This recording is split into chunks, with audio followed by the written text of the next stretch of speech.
तर नमस्कार मित्रांनो, मी शुभम गायकवाड स्वागत करतो तुमचं आपल्या YouTube चॅनलवर। तर महाराष्ट्रामध्ये लोकसभेच्या निवडणुकीचे वारे वाहत आहे। तर अशा लोकसभेच्या निवडणुकीमध्ये महाराष्ट्रात 48 मतदारसंघ येतात मित्रांनो। त्यापैकी 45 जे मतदारसंघ आहेत त्याच्यावर उमेदवारी ही जाहीर झालेली आहे। ती उमेदवारी पाहणार आहोत आपण की कोण किती जागा लढवणार आहे।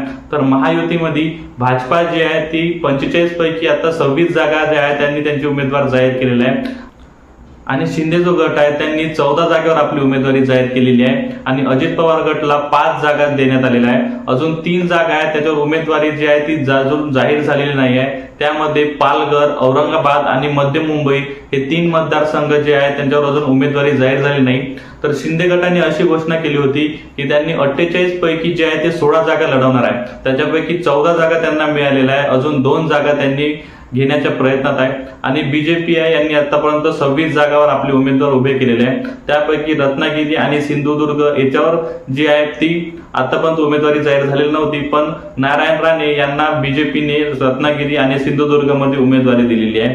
तर ठाणे मतदारसंघावर भाजप आणि शिंदे गटामध्ये जोरदार रस्सीखेच चालू होती, पण ठाणे हा मतदारसंघ शिंदेचा बालेकिल्ला राहिलेला आहे। त्यांचा उमेदवार कधी पण ठाणे मतदारसंघामध्ये पडला नव्हता, म्हणून शिंदेचा आग्रह होता की ठाणे गटामध्ये हा शिंदे गटाचाच उमेदवार मिळाला पाहिजे। म्हणून त्यांनी 1 मे रोजी महाराष्ट्र दिनाचं औचित्य साधून नरेश मस्के यांना ठाणे मतदारसंघातून उमेदवारी जाहीर केलेली आहे। तर अशा प्रकारे ही जागाची जी आहे ती माहिती आहे मित्रांनो।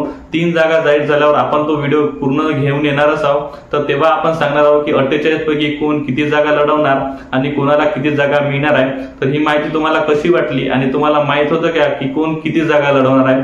जर तुम्हाला माझी माहिती आवडली असेल तर आपला हा व्हिडिओ जास्तीत जास्त शेअर करा आणि आपल्या चॅनलला जास्तीत जास्त सबस्क्राईब करा। धन्यवाद।